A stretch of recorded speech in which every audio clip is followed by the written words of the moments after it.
The wine glass hit the granite countertop with the finality of a gavel. Maren Hollis stood in our renovated kitchen, her auburn hair catching the pendant light's glow, and delivered her verdict like she was announcing the weather. "I'm bored with this marriage, Callum. I need to feel alive again." 20 years of crisis negotiation had taught me to recognize when someone had already made their decision. The suitcase by the garage door was my first clue. The way she wouldn't meet my eyes was the second. The fact that she'd worn her best dress to deliver this speech was the third. I set down my coffee mug, the one she'd bought me for our 15th anniversary, the one that read, "World's Most Patient Man." The irony wasn't lost on either of us. "Then live," I said. She blinked. Whatever reaction she'd expected, indifference wasn't it. Maybe she wanted me to fight for her, to promise changes, to beg. Instead, I opened the laptop on the kitchen island and began typing. "What are you doing?" Her voice carried a tremor of uncertainty. "Splitting the joint accounts. You'll need money to feel alive." My fingers moved across the keyboard with practiced efficiency. "Your salary goes to your personal checking. I'll handle the mortgage you always called suffocating." Maren's mouth opened, then closed. She'd rehearsed this scene, but I'd gone off script. "Callum, Hayes Rellin, right?" I didn't look up from the screen. The artist with the loft downtown, exposed brick, expensive wine, no responsibilities. I can see the appeal. Her face flushed. "How did you—" "You left your phone unlocked last Tuesday." His texts were illuminating. I finished transferring funds and closed the laptop. 3 months of planning, Maren. You could have just asked for a divorce." She grabbed her purse from the counter, movements sharp with anger or embarrassment. I couldn't tell which. "You don't understand. I feel trapped here, suffocated. I need passion, adventure, something real." "Then go find it." The words hung in the air between us like smoke. Maren stared at me for a long moment, searching for something in my expression. Whatever she was looking for, she didn't find it. "I'll come back for my things. They'll be boxed and ready." She walked to the garage door, heels clicking against the hardwood we'd installed together 3 summers ago. Her hand paused on the handle. "Aren't you going to ask me to stay?" I picked up my coffee mug and took a sip. The ceramic was still warm. "You made your choice 3 months ago, Maren. I'm just respecting it." The door slammed behind her. Through the kitchen window, I watched her Mercedes disappear down Maple Street, taillights fading into the October darkness. The house settled into silence around me. 22 years of marriage, and it ended with the sound of a closing door. No screaming, no thrown dishes, no dramatic proclamations. Just the quiet click of a woman walking away from everything we'd built together. I finished my coffee and started making a list. The first week passed in a blur of paperwork and password changes. Maren had been thorough in her planning, but she'd underestimated my capacity for methodical action. By Thursday, her name was removed from everything that mattered: the mortgage, the utilities, the insurance policies, the credit cards she'd never bothered to monitor. My phone buzzed constantly with texts from mutual friends, all variations of the same theme. "Heard about you and Maren. So sorry. Let us know if you need anything." I didn't respond. What was there to say? That my wife had traded our suburban life for a downtown loft and a man who painted abstract art between real estate showings? That she'd chosen passion over stability, excitement over contentment? The truth was simpler and more boring than anyone wanted to hear. She'd grown tired of being married to me. Friday evening, I stood in the kitchen she'd always hated. Too traditional, she'd said, too suburban, and made a decision. If Maren wanted to feel alive, she could watch me do the same. I called Tom Bradley, the contractor who'd renovated our bathroom 2 years ago. "Callum? Jesus, I heard about Maren. I'm sorry, man." "Don't be. I need you to gut my kitchen. Everything goes. I want something modern, open, functional. No granite countertops, no pendant lights, no reminders. When do you want to start? Monday morning. The demolition began at 8 a.m. sharp. Tom's crew attacked the kitchen with sledgehammers and crowbars, reducing Maren's carefully chosen design to rubble and dust. I stood in the doorway with my coffee, watching $20,000 of renovation disappear into a dumpster. My neighbor, Mrs. Finn, appeared at my side like a ghost. She was 70-something, widowed, and possessed an uncanny ability to materialize whenever drama unfolded on Maple Street. "Bit extreme, isn't it?" she said, eyeing the destruction. "New beginnings require clean slates." "Heard she moved in with that artist fellow, the one with the gambling problem." I turned to look at her.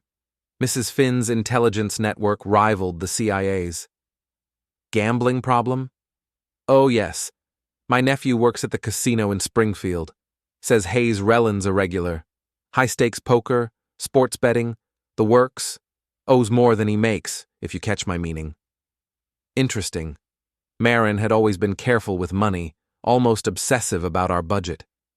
The idea of her funding someone else's addiction would have horrified her 3 months ago. But then, 3 months ago, she'd been a different person. Or maybe she'd just been pretending to be someone else. "Thanks for the information, Mrs. Finn." "Just being neighborly." She patted my arm with her bird-like hand. "You're better off without her, Callum. That woman never appreciated what she had." By Wednesday, the new kitchen was taking shape. Stainless steel appliances, white quartz countertops, an island with seating for 6. It looked nothing like the space Maren had designed, and that was exactly the point. Thursday evening, I made another decision. I drove to the animal shelter on Route 9 and adopted a German Shepherd mix named Rex.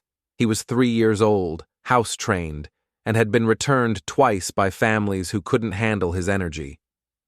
"He's a good dog," the volunteer assured me, "just needs someone who understands him." Rex settled into the house like he'd always belonged there.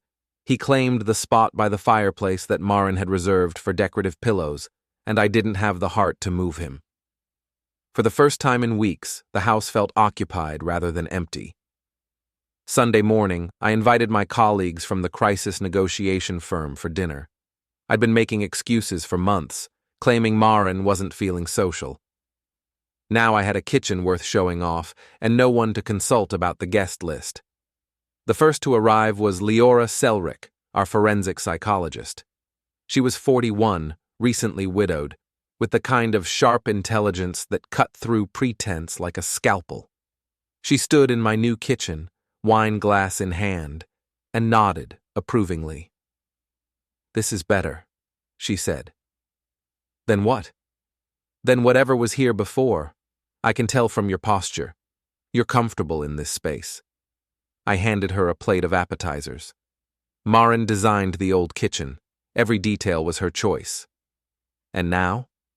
"Now it's mine." Leora smiled, the first genuine expression I'd seen from her in the 3 years we'd worked together. "Good for you." The dinner was a success. 6 colleagues, good wine, conversation that flowed naturally from work to books to travel plans. No one mentioned Maren's absence after the initial polite inquiries, and I found myself relaxing in a way I hadn't in months. As the evening wound down, Leora helped me clear dishes while the others gathered their coats. "You seem different," she said, loading plates into the dishwasher. "Different how?" "Lighter, like you've been holding your breath for a long time and finally remembered how to exhale." I considered this. "Maybe I have been." She dried her hands on the kitchen towel and turned to face me. "Can I ask you something?" "Sure." "Are you angry?" The question caught me off guard. I'd been expecting sympathy, advice, maybe an offer to set me up with her divorced sister. Instead, she was probing, analyzing, doing what she did best. Should I be? Most people would be furious. Betrayed spouse, public humiliation, financial complications. But you seem calm, almost relieved. I thought about her observation while I finished loading the dishwasher. Was I angry, hurt, embarrassed, or was I something else entirely? "I think I'm free," I said finally. Leora nodded like she'd expected that answer. "Freedom can be dangerous, Callum, especially for someone with your skill set." "What do you mean?" "You negotiate with people in crisis for a living.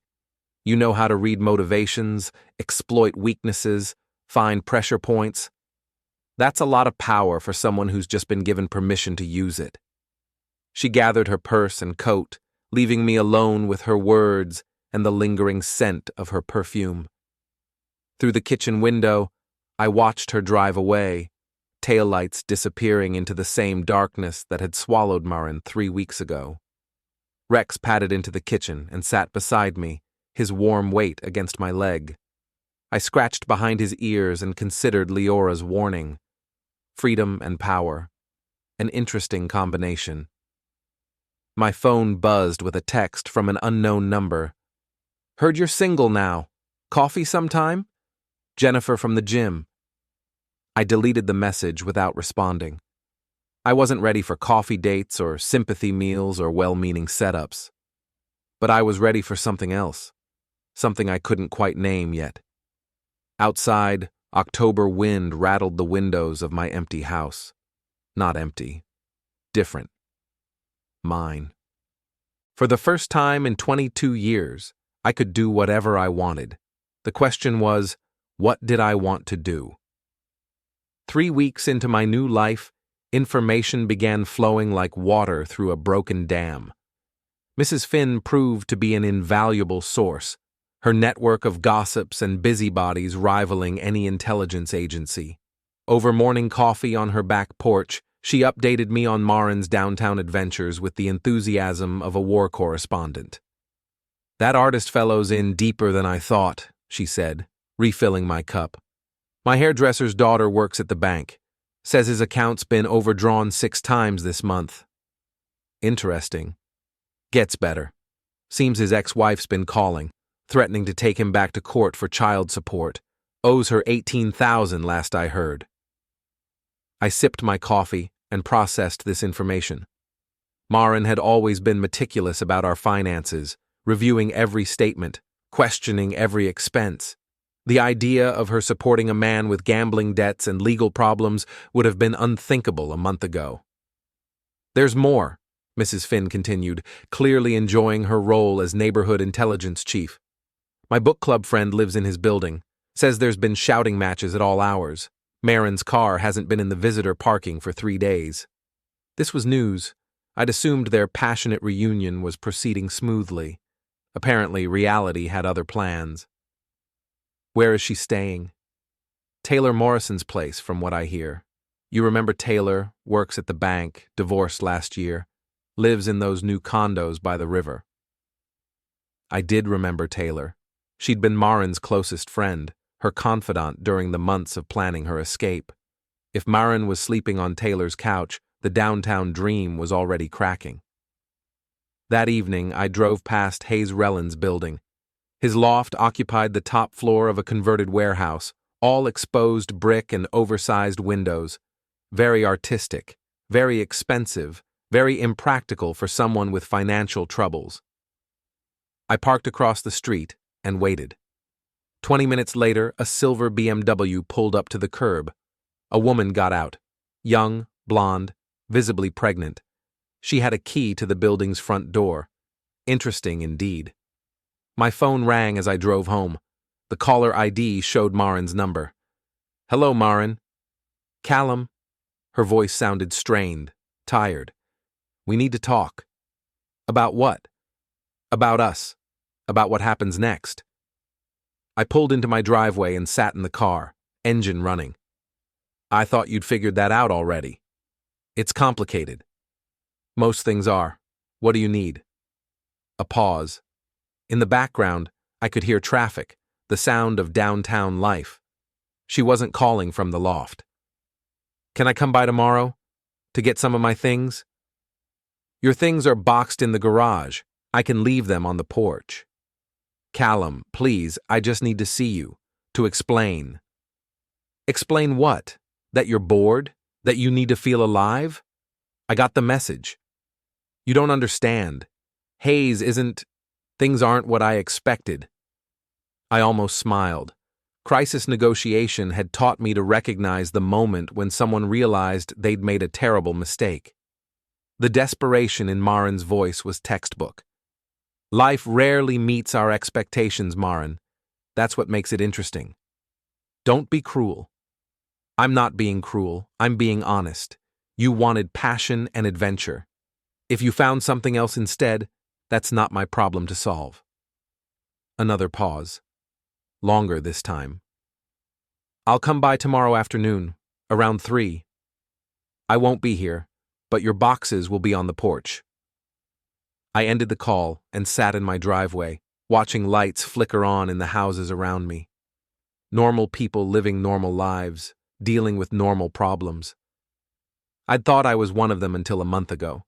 Now I wasn't sure what I was. The next morning brought an unexpected visitor. I was reviewing case files in my home office when the doorbell rang. Rex barked once, then settled back into his spot by the window. Through the peephole, I saw a man I didn't recognize. Tall, lean, with the kind of calculated casual dress that screamed artist or real estate agent. Probably both. I opened the door. You must be Callum. He extended a hand with practiced charm. Hayes Rellin, I think we need to talk. I didn't take his hand. About what? About Maren. About moving forward like civilized adults. I studied his face. He was younger than I'd expected, maybe 36, with the kind of easy confidence that came from never facing real consequences. His clothes were expensive but wrinkled, his eyes as red. Mrs. Finn's intelligence about his gambling problem suddenly seemed very credible. Come in, I said. He followed me to the living room, taking in the renovated space with obvious interest. Nice place. Maren said you'd done some updates. She's not here. I know. She's staying with a friend while we work things out. He settled into my leather chair like he belonged there. Look, Callum, I know this situation is awkward for everyone, but Maren and we're serious about each other. I'm hoping we can handle this without unnecessary drama. What kind of drama were you expecting? Hayes shifted in his seat.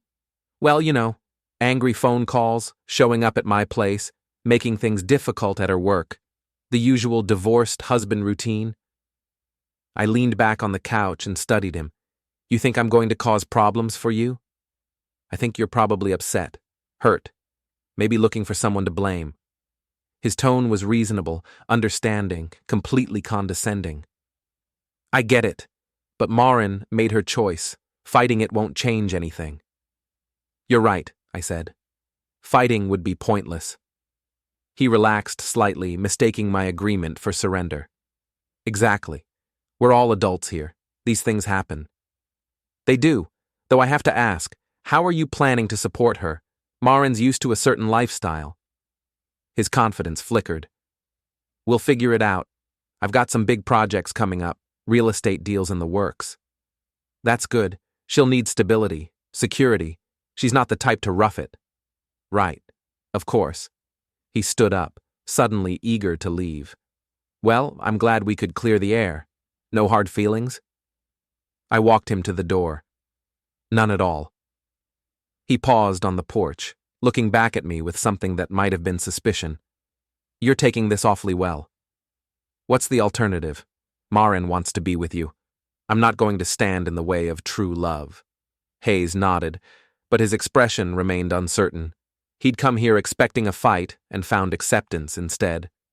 In his world, that probably meant I was either a pushover or planning something devious. He was half right. After he left, I called Leora. Busy? I asked when she answered. Never too busy for you. What's up? Hypothetical question. If someone wanted to gather information about a person's financial situation, legal troubles, personal relationships, how would they go about it? Hypothetically? Of course. A pause. Well, hypothetically, public records are a good start.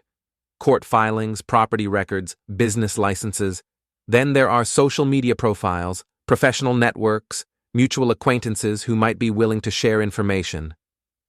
And if someone had professional skills in crisis negotiation and psychological assessment, then they'd probably be very good at finding pressure points and exploiting them, hypothetically.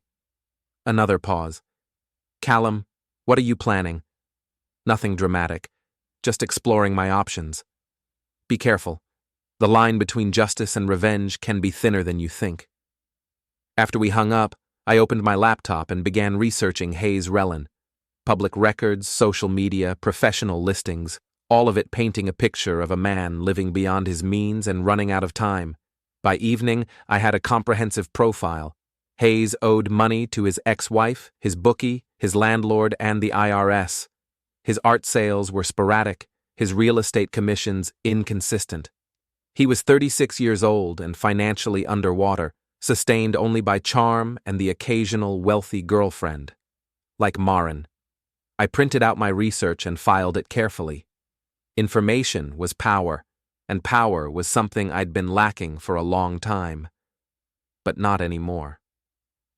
Outside, October was giving way to November, leaves falling like confessions in the gathering dark. Inside my renovated house, Rex slept by the fireplace while I planned my next move. Maren had wanted to feel alive. Hayes had promised her passion and adventure. Soon, they'd have more of both than they could handle.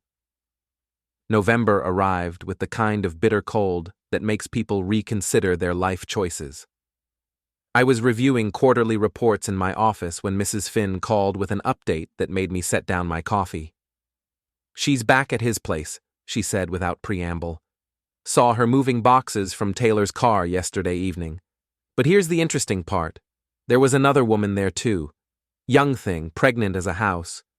The blonde with the BMW? That's the one.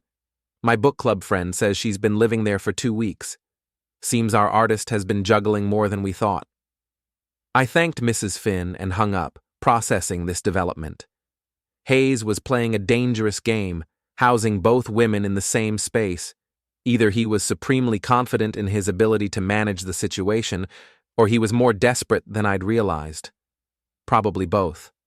That evening, I drove downtown to see for myself. The converted warehouse looked different in the November gloom, less artistic and more industrial. Through the large windows of Hayes's loft, I could see movement, shadows crossing back and forth in what appeared to be an animated discussion. I parked and waited. 20 minutes later, Maren emerged from the building. Even from across the street, her body language screamed frustration. She stood on the sidewalk for a moment, looking up at the loft windows, then got in her car and drove away. She didn't go far. I followed her to a coffee shop 6 blocks away, watching as she sat alone at a corner table, staring at her phone like it might provide answers to questions she was afraid to ask. This was the moment. I could walk away, let her figure out her mistakes on her own, continue building my new life without looking back. Or I could engage, start the process that Leora had warned me about. I chose engagement. The coffee shop was warm and crowded, filled with the kind of people who worked flexible hours and valued artisanal beverages. Maren didn't notice me until I was standing beside her table. "Mind if I sit?" She looked up, startled. "Callum, what are you doing here?" "Getting coffee. Saw you through the window." I sat down without waiting for permission. "You look tired." "I am tired." She wrapped her hands around her mug like it was an anchor. "This is harder than I expected." "What is?" "Everything. Starting over, figuring out what I want, dealing with complications." "What kind of complications?" She studied my face, looking for judgment or satisfaction. Finding neither, she seemed to deflate slightly. "Hayes has an ex-girlfriend. She's pregnant. She's been staying at the loft. That does sound complicated. He says it's temporary, just until she finds her own place. But she acts like she belongs there, like I'm the intruder." I sipped my coffee and waited. Crisis negotiation had taught me the power of silence, how it could draw out information that direct questions never would. "I thought this would be different," Maren continued. I thought I'd feel, I don't know, more alive, more like myself. And instead I feel like I'm playing a role in someone else's life, Hayes's life, and I'm not even the lead actress. The honesty in her voice surprised me. This wasn't the confident woman who'd walked out of our kitchen 6 weeks ago. This was someone discovering that escape and freedom weren't the same thing. What are you going to do? I don't know. She looked at me directly for the first time since I'd sat down. Can I ask you something? Sure. Do you hate me? The question hung between us like smoke. Did I hate her? I'd been so focused on gathering information and planning my response that I hadn't really examined my emotional state. Anger, yes. Disappointment, certainly. But hate? No, I said finally. I don't hate you. Relief flickered across her face. I was afraid you did. I was afraid I'd ruined everything between us. You did ruin everything between us, Maren, but that doesn't mean I hate you. She flinched at my directness. I know I hurt you. I know this wasn't the right way to handle things.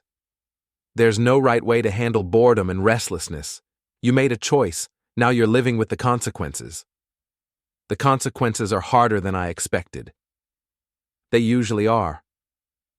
We sat in silence for a moment, two people who'd shared 22 years trying to figure out what they owed each other now.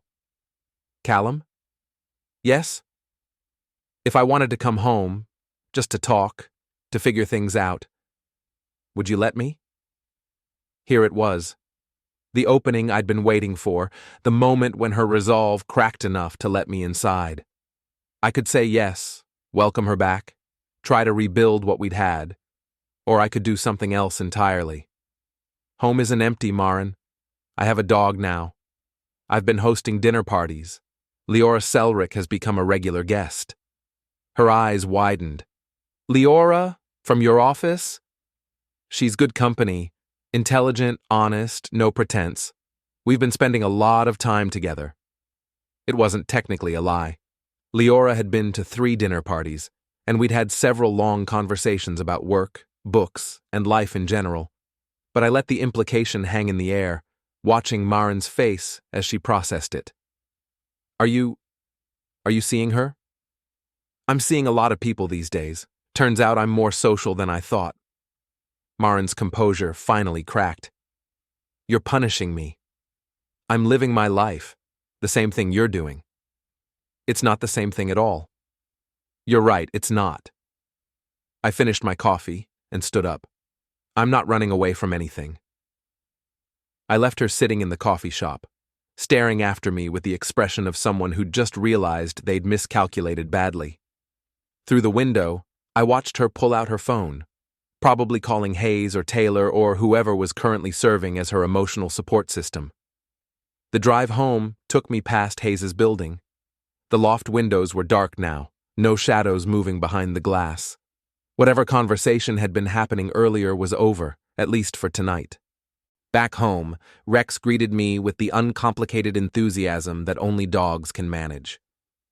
I let him out in the backyard, then stood at the kitchen window, looking out at the November darkness. My phone buzzed with a text from Leora. How was your evening? I'd mentioned earlier that I might drive downtown to run errands. Not technically a lie, but not the whole truth either. Productive, I typed back. Good.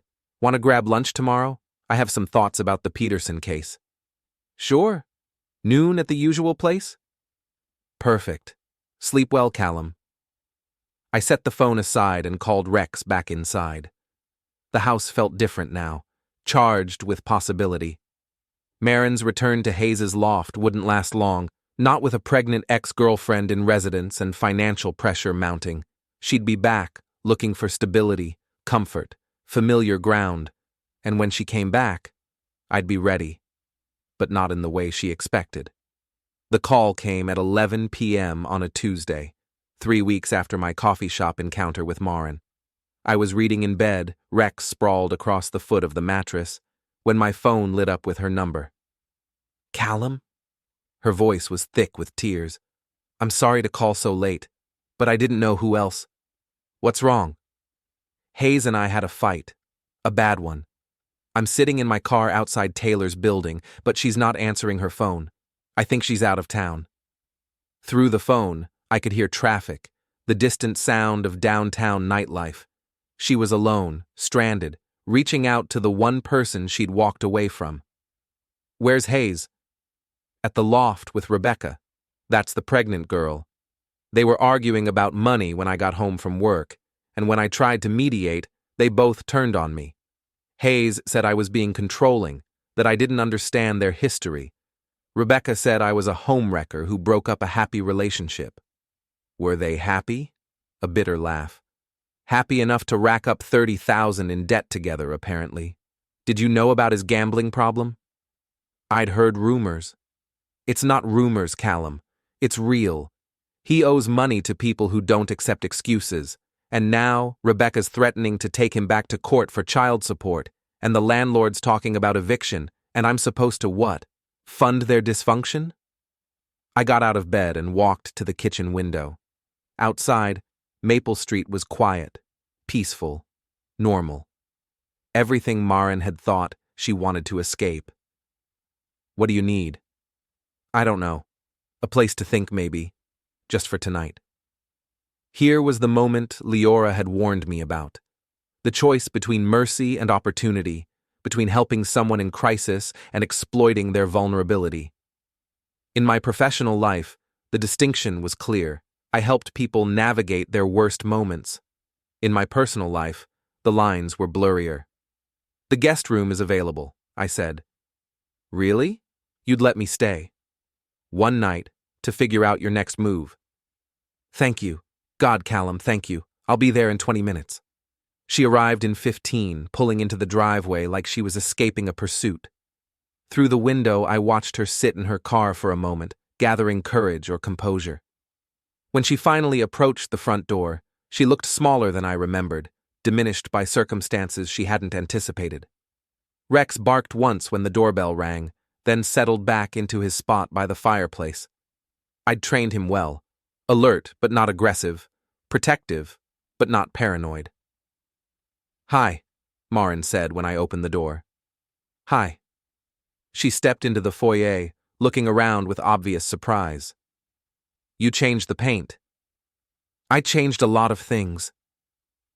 The living room bore no resemblance to the space she'd left behind. New furniture, new art, new lighting, everything chosen by me, for me, without consultation or compromise. It was a room that reflected my preferences rather than our shared history. It looks good, she said quietly. Thanks. Are you hungry? I was about to make tea. Tea would be nice. In the kitchen, my kitchen now, I put the kettle on while Maren sat at the island. She moved carefully, like someone navigating unfamiliar territory, which I suppose she was. This is beautiful, she said, running her hand along the quartz countertop. So different from before. That was the point. Right. Of course. She accepted the mug I offered, wrapping her hands around it in the same gesture I'd observed at the coffee shop. Callum, I owe you an apology. A real one. For what, specifically? For the way I left, for the things I said, for assuming you'd just wait around while I figured out what I wanted. I leaned against the counter, studying her face. She looked older, worn down by 2 months of passion and adventure. The excitement she'd been chasing had extracted a price. What did you think would happen? Honestly, I thought you'd fall apart. I thought you'd call me crying, begging me to come back. I thought you needed me more than you actually do. And when I didn't fall apart, I got scared, and then I got angry, and then I got confused. She sipped her tea, avoiding my eyes. You're different now. Stronger, maybe. More independent. I'm the same person I always was, Maren. You just never bothered to look closely. The words hit harder than I'd intended. She flinched, set down her mug, stared at the countertop. You're right. I took you for granted. I took everything for granted. And now? Now I'm sitting in my ex-husband's kitchen, homeless and confused, wondering how I got here. Ex-husband? She looked up sharply. Aren't we? Getting divorced, I mean? You never asked for a divorce. You asked for permission to feel alive. And you gave it to me. I did. So what are we now? It was a fair question, one I'd been considering for weeks. Legally, we were still married. Emotionally, we were strangers. Practically, we were two people trying to figure out what they owed each other. I don't know, I said honestly. She nodded like she'd expected that answer. Can I ask you something? Are you happy? I considered the question while the kitchen clock ticked away seconds. Was I happy, content, satisfied, or was I something else entirely, focused, purposeful, engaged in a way I hadn't been for years? I'm not unhappy. That's not the same thing. No, it's not. She finished her tea and set the mug in the sink, a gesture so automatic, so domestic, that it created a moment of dissonance. For just a second, we were a married couple having a late-night conversation in their kitchen. Then reality reasserted itself. I should let you get some sleep, she said. The guest room is upstairs, second door on the right. Fresh towels in the bathroom. Thank you for this, for letting me stay. I know you didn't have to. No, I didn't. She paused at the kitchen doorway. Callum, what you said about Leora? Are you really seeing her? We've become close. How close? Close enough. It wasn't an answer which made it perfect. Let her imagination fill in the details. Let her wonder what she'd lost while chasing what she thought she wanted. After she went upstairs, I sat in my kitchen with Rex at my feet, listening to the sounds of someone else moving through my house. Water running in the guest bathroom, footsteps on the hardwood, the creak of an unfamiliar bed accepting familiar weight. My phone buzzed with a text from Hayes. Tell Maren to stop being dramatic and come home. We can work this out. I deleted the message without responding. If Hayes wanted to communicate with Maren, he could do it himself. I wasn't his messenger service. But the text told me something important. He was worried. Worried enough to reach out to the husband he'd dismissed as irrelevant just weeks ago. That suggested his situation was more precarious than he'd let on. I opened my laptop and did some additional research. Hayes's financial troubles were worse than I'd initially discovered.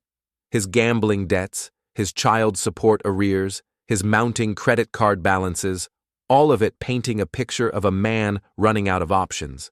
And now, his primary source of financial stability was sleeping in my guest room. By morning, I had a plan. Maren came downstairs at 7:30, showered and dressed, but still carrying the weight of her circumstances. I was making breakfast, eggs, bacon, coffee, filling the kitchen with the kind of domestic normalcy she'd walked away from. You don't have to cook for me, she said. I was making it anyway. Sit. She sat at the island, accepting coffee and watching me work. You've gotten better at this. Practice. Right. The dinner parties. She paused. Tell me about Leora.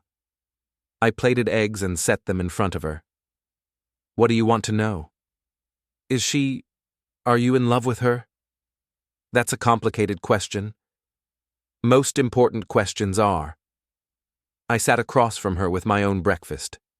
Leora understands me in ways that might surprise you. What ways? She sees the person I actually am, not the person she wants me to be. Maren absorbed this while cutting her eggs. Is that what I did? Try to make you into someone else? You tried to make our marriage into something it wasn't. Something more exciting, more passionate, more dramatic than two people who genuinely liked each other and built a good life together. But you weren't happy either. You can't tell me you were completely satisfied with what we had. She was right, of course. I hadn't been unhappy, but I hadn't been fully engaged either. We'd settled into comfortable routines, predictable patterns, the kind of steady contentment that feels like stagnation if you're not careful. No, I admitted. I wasn't completely satisfied, but I was committed to figuring it out with you, not around you. And now? Now I'm figuring it out for myself. My phone rang before she could respond. Hayes' number flashed on the screen. "Answer it," Maren said. "Please. I'm not ready to talk to him yet." I accepted the call. "Callum Torvin. Where is she?" Hayes' voice was tight with anxiety. "Maren never came home last night. Her phone goes straight to voicemail. She's safe. Is she with you?" She needed a place to stay. I provided one. Jesus Christ. Look, whatever she told you about last night, it wasn't as bad as she made it sound. Rebecca and I were just working through some issues. Maren got caught in the middle. Issues like 30,000 in gambling debts? Silence. Then, she told you about that. Among other things, sounds like you have some complicated financial situations to resolve. That's none of your business. You're right, it's not. But it becomes my business when my wife shows up at my door crying because her boyfriend can't manage his obligations. Your wife? His voice sharpened. I thought you two were getting divorced. Did you? That's interesting. Maren never mentioned divorce proceedings to me. Another silence, longer this time. I could practically hear him recalculating, trying to figure out what he'd misunderstood about the situation. Put her on the phone, he said finally. She doesn't want to talk to you right now. This is ridiculous. Tell her to stop being childish and come home so we can work this out like adults. I'll pass along the message. I hung up and found Maren staring at me with an expression I couldn't quite read. You called me your wife? Legally, you still are. But we're separated. Are we? You moved out, but we never discussed the terms. No legal paperwork, no formal agreements, you just left. She pushed eggs around her plate, thinking. What does that mean? It means our situation is more ambiguous than anyone realized, including Hayes. He's going to be furious. Probably. How does that make you feel? Scared, and relieved, and confused. She looked up at me. What are you doing, Callum? I'm not sure yet. It was the most honest answer I could give. I had plans, strategies, contingencies.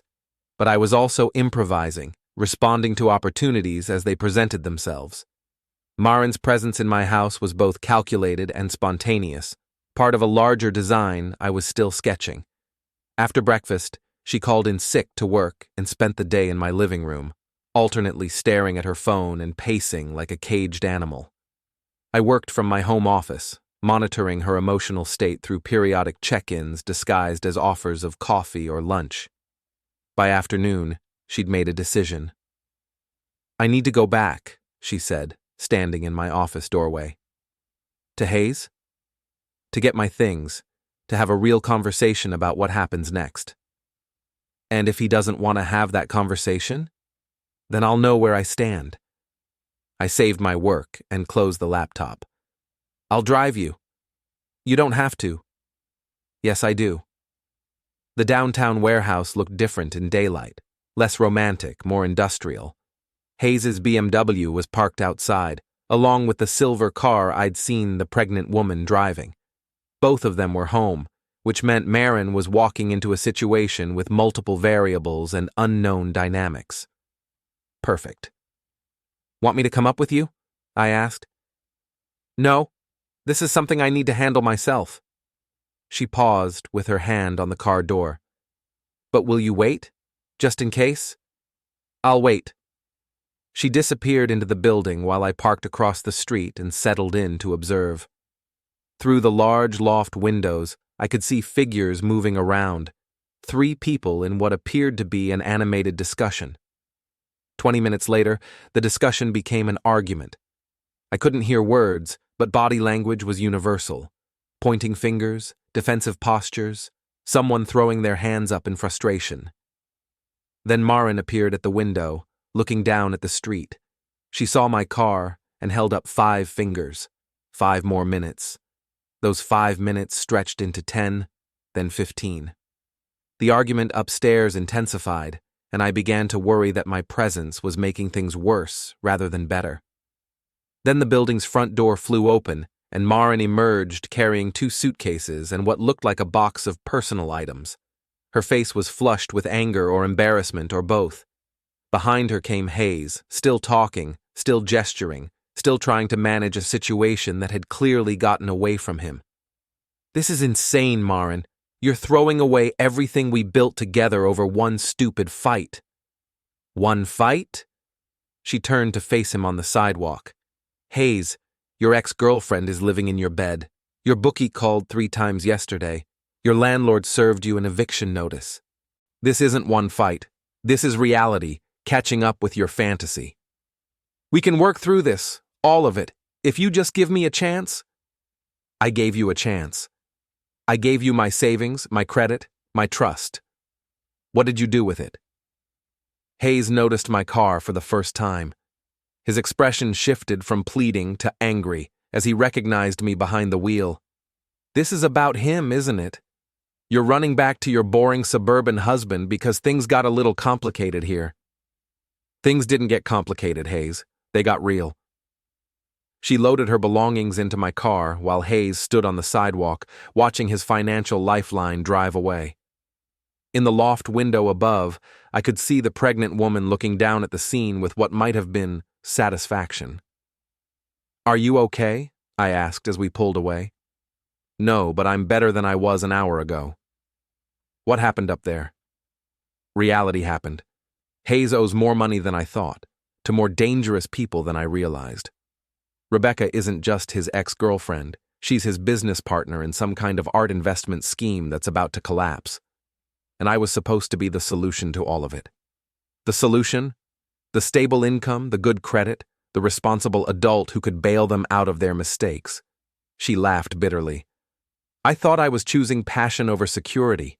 Turns out I was choosing chaos over sanity."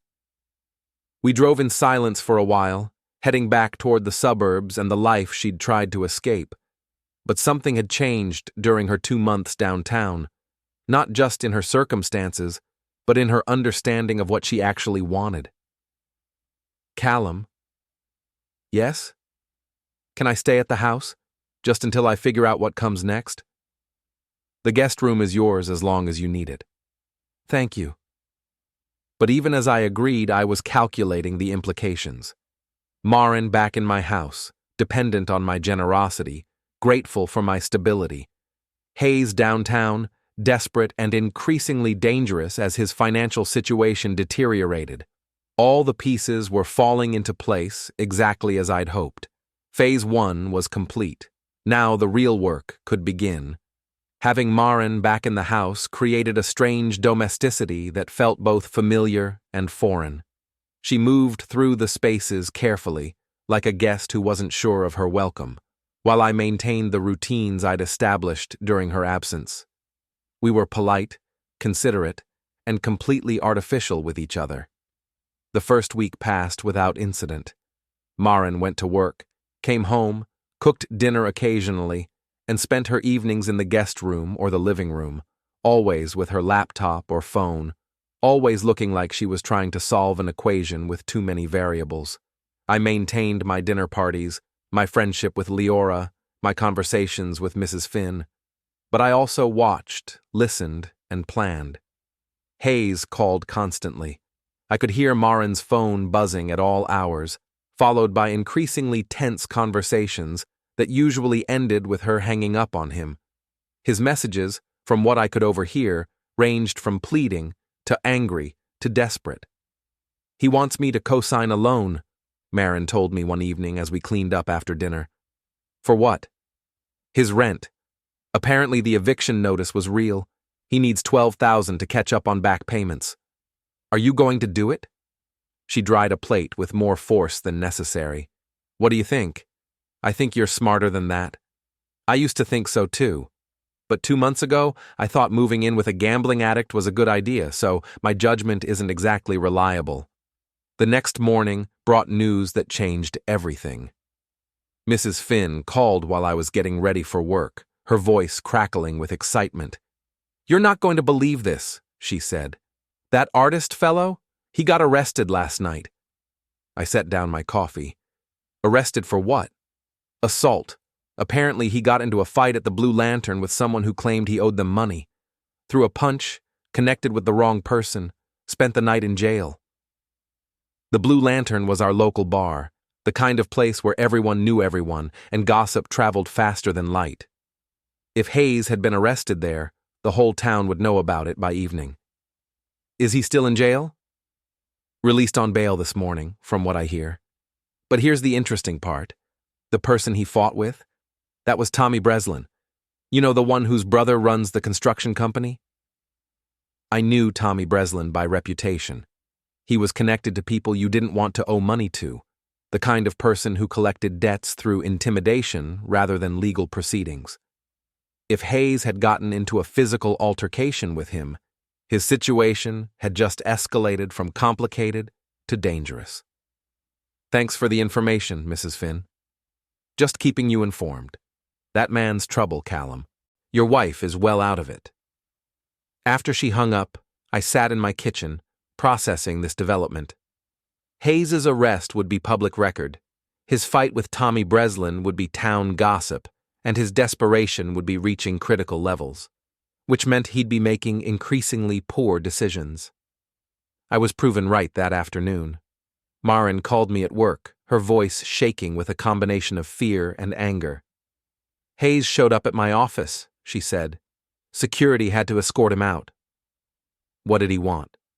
Money, a place to stay. He said his situation had become temporarily complicated and he needed my help to resolve it. Did he mention the arrest? How did you... Never mind. Yes, he mentioned it. He said it was a misunderstanding, that he was defending himself, that the charges would be dropped. But Callum, he looked terrible, scared, desperate. Where is he now? I don't know. Security banned him from the building, but he was waiting by my car when I left for lunch. I had to call the police to get him to leave. This was escalating faster than I'd anticipated. Hayes's desperation was making him reckless, which was exactly what I'd wanted. But it was also making him unpredictable, which could be dangerous for Maren. Come home, I said. Don't work late, don't stop anywhere, just come straight home. Callum, you're scaring me. Good. You should be scared. Hayes is a man with nothing to lose, and those are the most dangerous people in the world. That evening, I made a decision that would accelerate everything. I called Leora. I need your professional opinion, I said when she answered. About what? About someone who's exhibiting increasingly erratic behavior, escalating demands, boundary violations, potential for violence. This is about Hayes, isn't it? How did you... Callum, I'm a forensic psychologist. I know the signs of someone planning something. You've been gathering information, analyzing patterns, waiting for the right moment to act. The question is, what are you planning to do? I looked out the kitchen window at Maren's car in the driveway, at the house we'd shared for so many years, at the life I was systematically deconstructing and rebuilding. I'm planning to give him exactly what he's asking for, which is a confrontation, on my terms, in my territory, with witnesses who will remember his behavior rather than mine. Leora was quiet for a moment. That's dangerous, Callum, for everyone involved. More dangerous than letting him continue to escalate. He showed up at Maren's workplace today. Next, it'll be here. Then what? Then you call the police and let them handle it. The police will take a report and tell us to call if he violates a restraining order. By then, it might be too late. And your way is better? My way ends this, permanently. Another silence. Then, what do you need from me? I need you to be here tomorrow night. As a witness, as a professional observer, as someone who can testify to his mental state if necessary. You're asking me to be complicit in whatever you're planning. I'm asking you to help me protect someone I care about. Someone you care about? Callum, she left you. She chose him over you. Why are you doing this? It was a fair question, one I'd been asking myself for weeks. Why was I going to such elaborate lengths to destroy a man who'd already destroyed himself? Why was I protecting a woman who'd walked away from our marriage without looking back? Because I can, I said finally. Because I have the skills, the resources, and the motivation to solve this problem, and because no one else will. That's not an answer. It's the only answer I have right now. Leora agreed to come to dinner the following evening, though I could hear the reluctance in her voice. She was a professional, trained to recognize dangerous patterns of behavior. She knew what I was planning, even if I hadn't spelled it out completely. But she was also someone who understood that sometimes the system failed people, that sometimes justice required individual action rather than institutional response. After we hung up, I went upstairs to check on Maren. She was in the guest room, laptop open, surrounded by papers and files. She looked up when I knocked on the doorframe.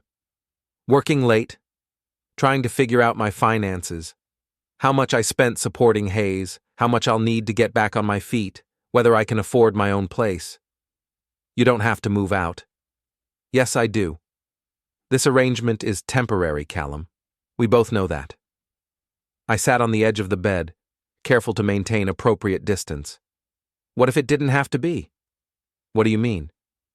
What if we tried to figure this out together? Not as the people we were before, but as the people we are now. She closed the laptop and looked at me directly. Who are we now? I don't know yet, but I'd like to find out. Even after everything I did, everything I put you through, especially after everything you did. You showed me who I could be when I stopped trying to be who I thought you wanted me to be. And who is that? I smiled, and for the first time in months, it felt completely genuine. Someone you might actually find interesting. Outside, November wind rattled the windows of our house. Not my house or her house, but ours again, at least for now. Tomorrow would bring Hayes's final desperate gambit, the confrontation I'd been orchestrating for weeks. But tonight, for just a moment, we were two people who'd found their way back to something that might eventually become love again. The irony wasn't lost on me. I was about to destroy a man's life in order to save my marriage. But then again, he'd tried to destroy my marriage in order to save his life. Turnabout, as they say, is fair play. Hayes arrived at 8:15 on Friday evening, just as I was serving dessert to my carefully assembled audience. Leora sat at my right, Mrs. Finn at my left. I'd invited her on impulse, knowing her talent for observation and gossip would serve my purposes. Maren was helping in the kitchen, playing the role of gracious hostess, with the kind of nervous energy that comes from knowing something significant is about to happen. The doorbell rang with the sharp insistence of someone who'd been drinking, someone who'd worked up the courage for confrontation through chemical assistance. Rex barked once, then looked to me for guidance. I'll get it, I said, standing calmly. Please, everyone continue with dessert. Through the peephole, I could see Hayes pacing on my front porch. He looked exactly as Maren had described, desperate, frightened, but trying to project confidence he didn't feel. His clothes were wrinkled, his hair uncombed, his movements sharp with barely contained panic. I opened the door. Hayes, what a surprise. Cut the act, Callum. We need to talk. About what? About Maren, about my situation, about the fact that you're deliberately sabotaging my life. I stepped onto the porch, closing the door behind me. The November air was sharp with the promise of winter, and Hayes wasn't dressed for the weather, another sign of his deteriorating judgment. How am I sabotaging your life? You know exactly what you're doing. Keeping her at your house, poisoning her against me, making it impossible for us to work things out. Maren made her own choice to leave your loft. I just provided her with alternatives. Alternatives? He laughed bitterly. You mean you provided her with the same boring suburban prison she was trying to escape from? If that's how you see it. That's how it is. You're a small man, Callum. A small, petty man who can't stand the fact that his wife found someone better. I studied his face in the porch light. His pupils were dilated, his speech slightly slurred. Alcohol, certainly, but possibly something else. Desperation had a way of making people try substances they'd normally avoid. Is that what you are? Someone better? I'm someone who understands her. Someone who appreciates her passion, her intelligence, her need for something more than domestic routine. Someone who used her savings to pay gambling debts? His expression darkened. That's temporary. I'm working on some deals. Someone who got arrested for fighting with Tommy Breslin over money you owe to people who don't accept payment plans? How did you... He stopped, realizing he'd confirmed something I might have been guessing about. You've been investigating me. I've been protecting my interests, and Maren's. Your interests? His voice rose, carrying across the quiet neighborhood. She's not your property, Callum. She's not some asset you get to protect and control. You're right. She's not my property.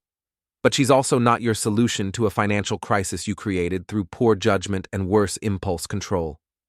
Hayes stepped closer, close enough that I could smell the whiskey on his breath, see the tremor in his hands.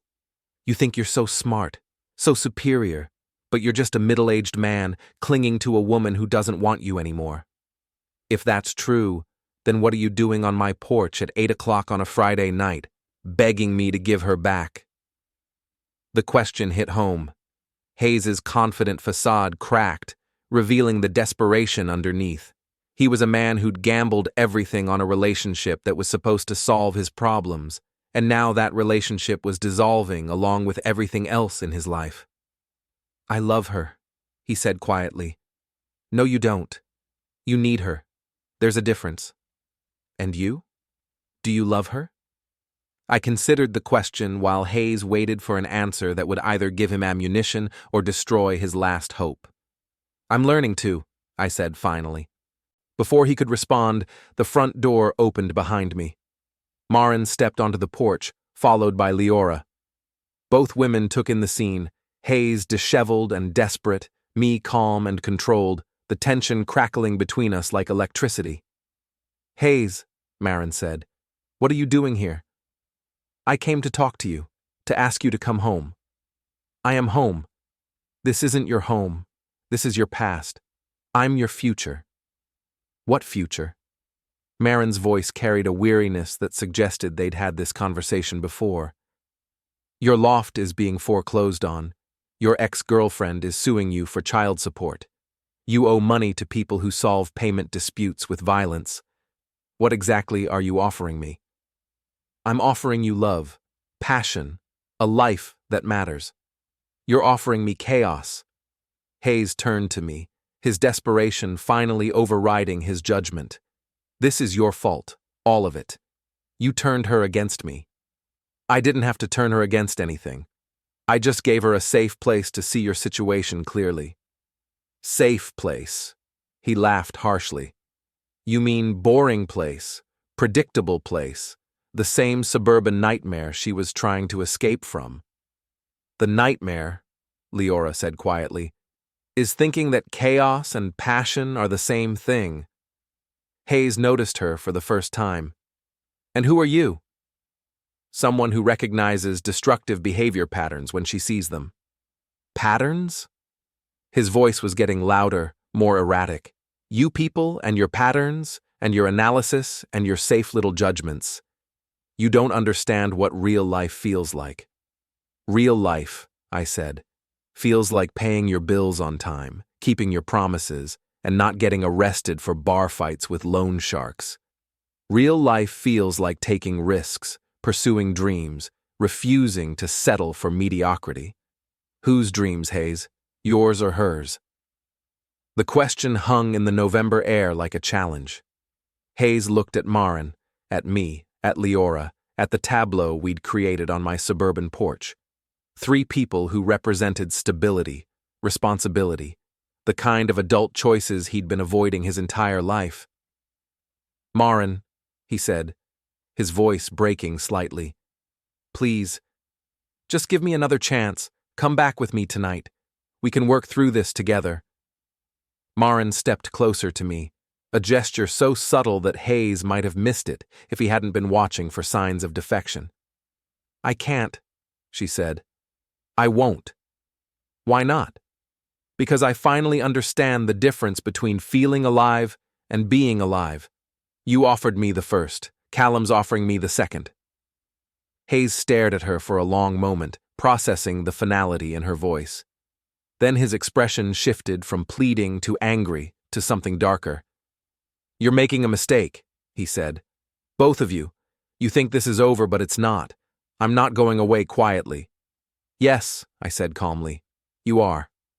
What's that supposed to mean? I pulled out my phone and showed him the screen. A video was playing. Security footage from Maren's office building, showing Hayes harassing her in the parking lot, following her to her car, refusing to leave when asked. This is from yesterday, I said, along with witness statements from her coworkers, documentation of your repeated phone calls, and a detailed account of your financial troubles and recent arrest. Hayes's face went pale. Where did you get that? I have friends in security consulting. People who understand the importance of documentation when dealing with stalking and harassment cases. Stalking? His voice cracked. I wasn't stalking anyone. I was trying to save my relationship. By showing up at her workplace uninvited? By waiting by her car? By refusing to leave when asked? Leora stepped forward, her professional demeanor sharp and authoritative. That's textbook harassment behavior, Mr. Rellin. The kind that results in restraining orders and criminal charges. Hayes looked between the three of us, finally understanding that he'd walked into a trap. You planned this. I planned to protect Maren from someone whose behavior was becoming increasingly erratic and potentially dangerous, I said. Everything else was just documentation. You can't do this to me. I'm not doing anything to you. I'm simply prepared to respond appropriately if you continue to make poor choices. Hayes stood on my porch, swaying slightly, his face cycling through emotions like a broken traffic light. Anger, fear, desperation, rage, all of it playing out while three people watched with the calm attention of professionals who'd seen this kind of breakdown before. This isn't over, he said finally. Yes, it is. You think you've won something? You think getting rid of me solves your problems? I think, I said quietly, that some problems solve themselves if you're patient enough to let them. Hayes looked at Maren one last time. I hope you're happy with your choice. I am, she said. He walked to his car, movements sharp with barely controlled fury. The BMW's engine started with an expensive purr, and he drove away too fast, tires squealing against asphalt. We stood on the porch for a moment, watching his taillights disappear into the November darkness. Is it really over? Maren asked. The immediate crisis is over, Leora said. But men like Hayes don't usually disappear quietly. He'll probably try to contact you again, make threats, attempt to manipulate the situation. And if he does? I showed her the phone again, now displaying a different screen. Then we file the restraining order I've already prepared, submit the evidence I've already gathered, and let the legal system handle someone who's demonstrated a pattern of increasingly dangerous behavior. Maren stared at me. How long have you been planning this? Since the day you came back. All of it? The dinner party? Having Leora here? The documentation? All of it. Why? I looked at her in the porch light. This woman who'd walked away from our marriage and then walked back into my house, bringing chaos and possibility in equal measure. Because you asked me to open the door, I said, and I decided I wanted to see who would answer. Inside the house, Mrs. Finn was probably finishing her dessert and composing the story she'd tell her book club about the confrontation she'd witnessed. By tomorrow, half the town would know that Hayes Rellin had made threats on Callum Torvin's front porch and been calmly, systematically destroyed by a man who'd spent 20 years learning how to negotiate with people in crisis. But tonight, Standing on my porch with two women who understood different aspects of who I'd become, I felt something I hadn't experienced in years. I felt completely, authentically alive. Permission granted indeed.